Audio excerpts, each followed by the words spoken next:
परवा शिऱ्याच्या दोडक्याची भाजी टाकली आणि त्यावर एक कमेंट आली, ताई दगड धोंड्यावर जरी आपण एवढी मसाले टाकले ना ती भाजी सुद्धा चांगली होईल। मला सांगा दगड आपल्याला चावता येईल का हो? आणि माझं चॅनल रेसिपीचं आहे म्हटल्यावर मी तर यावर वेगवेगळ्या रेसिपी टाकणारच ना, नाही का?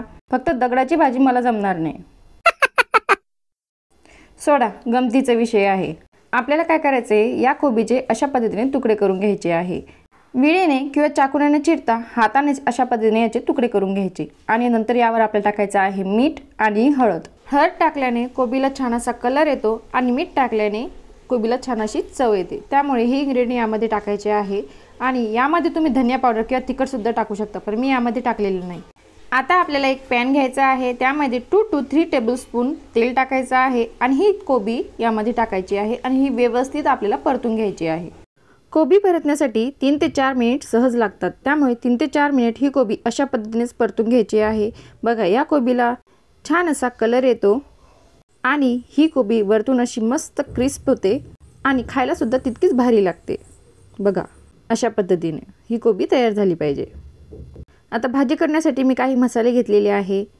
दालचिनी, तेजपान, काळी मिरी, 2 लवंगा, 1 बडी इलायची, 2 लाल मिरच्या आणि जिरे।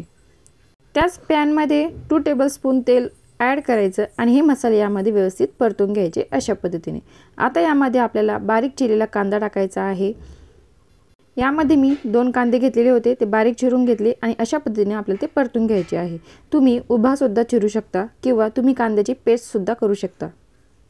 यामध्ये आपण मसाला पावडर ॲड करणार आहोत, तर यामध्ये मी घेतलेला आहे काश्मीरी लाल तिखट, आपलं रेग्युलर तिखट, हळद, धनिया पावडर आणि जिरा पावडर। कांदा मी पूर्ण ब्राऊन न होऊ देता थोडा कच्चाच असताना हे मसाले मी यामध्ये टाकले, कारण 30 सेकंदसाठी मसाले आणि कांदे हे व्यवस्थितच परतून घ्यायचे आहे, नाहीतर कांदा हा खूप लाल होतो। यामध्ये आपण ॲड करणार आहोत आता 2 टोमॅटोची पेस्ट। तिखट आणि मसाले व्यवस्थित 30 सेकंदसाठी परतून घेतल्यानंतर यामध्ये आपल्याला ही टोमॅटोची पेस्ट टाकायची आहे आणि यामध्येच आपण ॲड करणार आहोत वाटाणे। आता मार्केटमध्ये ताजे वाटाण्याचे शेंगा आलेले आहे, त्यामुळे या वाटाण्याचा उपयोग तर झालाच पाहिजे, नाही का? आता आपण यावर झाकण ठेवून देणार आहोत आणि 2 ते 3 मिनिटं हे व्यवस्थित शिजू देणार आहोत तेल सुटेपर्यंत। तोपर्यंत तुम्ही चॅनलला अजूनही सबस्क्राईब केलेले नसेल तर चॅनलला नक्की सबस्क्राईब करा आणि व्हिडिओ आवडला असेल तर नक्की लाईक करा। बघा मसाल्याला व्यवस्थित तेल सुटलेलं आहे आणि वाटाणे सुद्धा शिजलेले आहे व्यवस्थित। आता आपण यामध्ये ॲड करणार आहोत सुरुवातीला तयार केलेली कोबी। ही कोबी तशी सुद्धा खायला खूप छान लागते। आता ही या ग्रेव्हीमध्ये ॲड करायची आहे आणि व्यवस्थित मिक्स करून घ्यायची आहे। ही कोबी मटरची भाजी तुम्ही एकदा जरी केली ना, तुम्ही परत परत ही भाजी करणार। आणि हो, व्हिडिओला लाईक करायला विसरू नका।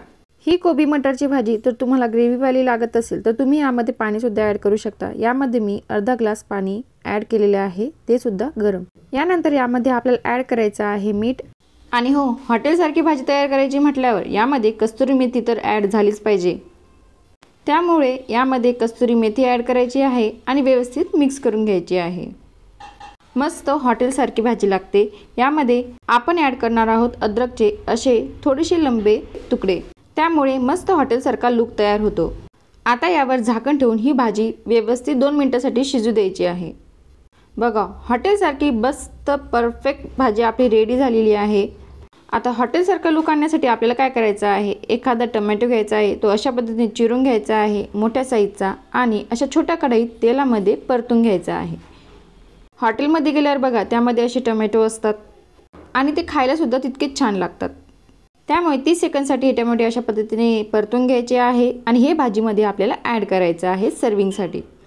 तर बघा परफेक्टली हॉटेलसारखी मस्त कोबी मटर भाजी आपली रेडी झालेली आहे। तर अशाच रेसिपी बघण्यासाठी शुभ उर्सल चॅनलला तुम्ही अजूनही सबस्क्राईब केलेले नसेल तर चॅनलला नक्की सबस्क्राईब करा। व्हिडिओ आवडला असेल तर नक्की लाईक करा आणि तुमच्या मित्रमैत्रिणींसोबत नक्की शेअर करा। एन्जॉय करा, हेल्दी राहा आणि हेल्दी खा आणि लाईक, शेअर आणि सबस्क्राईब करायला विसरू नका।